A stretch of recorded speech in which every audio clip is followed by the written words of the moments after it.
Why is Greece so important to your family? Why does it continue to matter to the group today? Sure. Yeah, listen, so our business, and I'll try to sort of give you an overview in a minute or less, is a global business, as you said, started with shipping. My family is Greek. My mother and my father are Greek. We have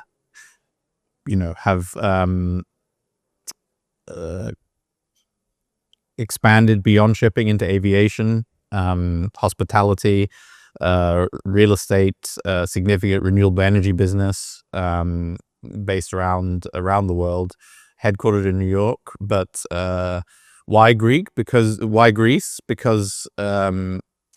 even with the challenges that can sometimes pop up with doing business in Greece, it is a rich country with a rich heritage, rich people. When I say rich, I don't mean financially rich. I mean intellectually rich, and rich in diversity and thought, and hardworking people. And as much as we may have been tempted to leave Greece, especially during the crisis, we never actually seriously considered it, because it's our ancestral home. And I can tell you, we get frustrated on occasion with doing business there, but we'll never leave. And we continue to have a large and growing business in Greece in a number of the areas that I mentioned. So that's the overview. Okay. Well, that makes sense. But what makes you optimistic about the Greek economy, or why should people in this room be optimistic about the Greek economy? Well, I think there's two reasons. The first reason is timing. I mean, right, Greece went through, and those of us in this room who were in Greece, and I've been to Greece, many times a year since I was born. So I was there in 2009, 2010, 2011, 2012, where it was an economic depression. I mean, it wasn't, a recession, it was a depression. And, Greece didn't deserve that. And there was a great deal of suffering that went on. But the fundamentals that make Greece an attractive destination for investment never changed. And so after that depression, there was always going to be a significant rebound. It took some time. Politics got in the way, but it's finally happening, and it has been happening for the past couple of years. And so I think that's why you see some of the strongest numbers of economic growth in Europe, and in many cases in the world, coming out of Greece. It is, the brand of Greece is one of the best in the world. There are so many people who want to go there, and so many people who do go there. Some would say too many people. But we have 60 to 70 hotels that we operate in Greece, and it's just I don't know how much better it can get in terms of the hospitality business.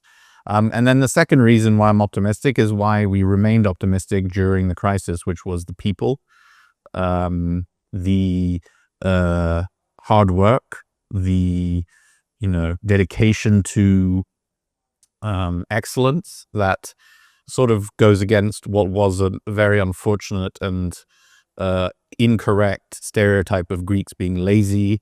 The opposite is true. And I think people have now seen that. And I would say the third reason is there is more and more, there is the traditional investment opportunities in Greece. You can go buy a hotel, you can go, renewable energy, but there's, especially in the last couple of years, there's underground that is now above ground tech, AI, sort of younger generation of Greeks who are not leaving Greece, who are staying there, and it's very exciting. So, okay. In the last few years, this is something I've kind of followed over a long period. Foreign direct investment inflows have really picked up in Greece. Well, capital inflows of all kinds, actually, and obviously, Greece is back on the markets, international capital markets, several years now, investor grade status, and so on. So there's a kind of buzz around Greece, but at the same time, Greece lost a lot during those crisis years, that decade, and which has consequences over the long term. So do you think it's enough? Is there enough? I would say it needs to pick up more? And do you see that happening? Yeah, I mean, I think it is picking up more.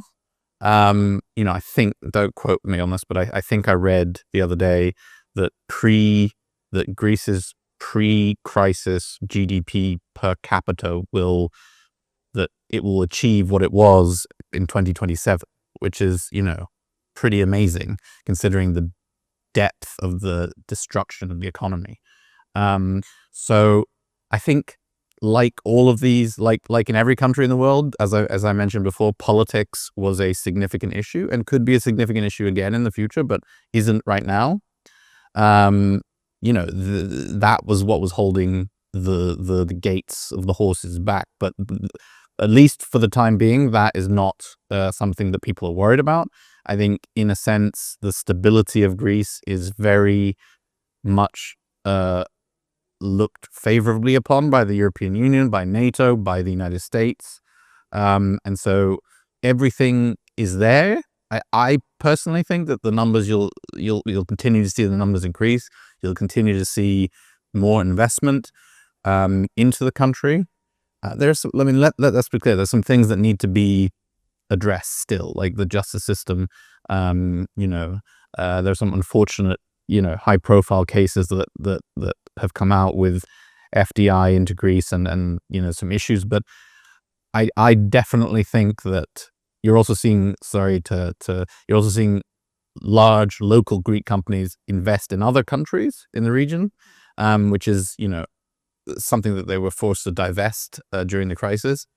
So as I sit here today, in all honesty, I'm extremely optimistic about the continued positive trajectory of Greece. And I always used to, think to myself, if I had a very good friend and they asked me, should I invest in Greece in 2013, 14, 15, 16, I couldn't in all good conscience say yes.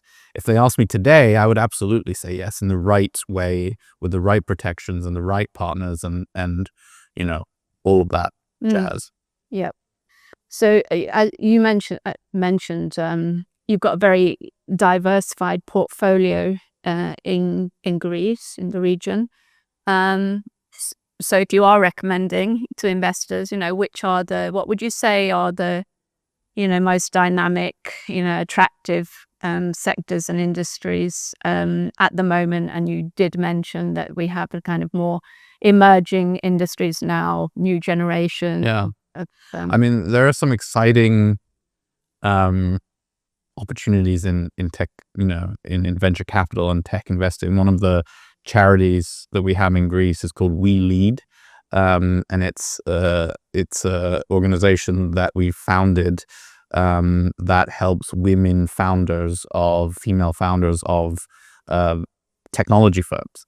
And it's an enormous success, and there are so many opportunities in Greek tech investing that that we have seen and we have participated in some. Greece is one of the sort of initial countries that really looked at renewable energy. It's sort of less attractive now from an investment perspective, but still there are opportunities that can be found. There are other entities like, there.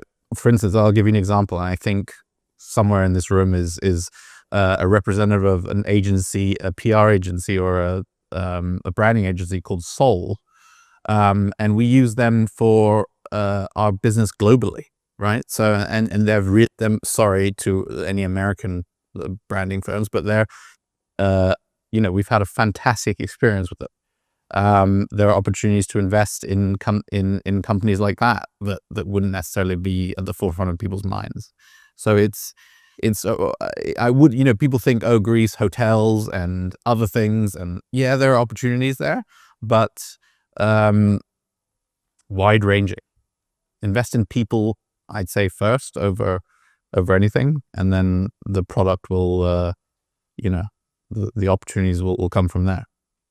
Okay, final question, just to shift the focus a bit. I know you've always had a very keen interest in geopolitics, and so I'm going to put you on the spot now about politics, I guess. Well, not really. I just wanted to ask you, what sort of a world order you see emerging, and what does that mean for the global economy, for the Eastern Mediterranean region? Of course, we've had over the past 6 months or so a lot of talk about the death of the West, the end of globalization, demise of the rules-based order, and so on and so forth. And we obviously are moving into a more kind of regionalized global economy. But how do you see things? And is there always, we're always seeing this maybe exaggeration, the end of this, the end of that, and it doesn't usually happen like that. Old and new usually coexist together, and it takes a long time. I mean, globalization, we're not going to end global trade flows. We're not going to end investment flows, but things are changing, that's for sure. So how do you see it? Yeah, no, I mean, first of all, I don't know, in the sense of no one knows. But I do agree with you. I would say two things. This statement of the West is dead and all of this is overreacting. The globalization is here to stay, and that's just a fact, right? The world economy cannot operate without what has been developed over the past decades. I would also say what has been will not be in the future. And I don't know how much things are going to change. I think the only person who really knows sits at 1600 Pennsylvania Avenue. And, we can interpret his truth socials and look for tea leaves. But ultimately, I think that one thing is for sure, he wants a strong U.S. economy, and he's not going to sacrifice that pretty much for anything. And I think you saw that with the reversals of the tariffs and all of that. And so beyond that, I think, he has a pretty transactional approach to the world. As it relates to Greece, I know there's a lot of heartburn that he has a good relationship with President Erdogan. It just is what it is. And his new ambassador to Greece is a close associate of his, and that's a positive. But prepare for targeted chaos, I would say is what, his way of conducting business is. And it's going to be an up and down ride. There are going to be surprises. But I would say try not to overreact to things. The sun is going to rise and it's going to set, and life will go on. Now, having said that, and I'll be very brief, it's very difficult if you run a business that you import things, right? It's very difficult if one day your tariffs is X, then the next day it's Y, then it's back to X, and I mean, it's very difficult to do that. But the U.S. voted, and he is the president, and we will have to make the most of it. But he will never sacrifice the U.S. economy, in my strong view. So whatever he does, keep that in mind. Okay, well, thank you very much, Nick. Pleasure as always to have you with us and to have a chat. Thank you.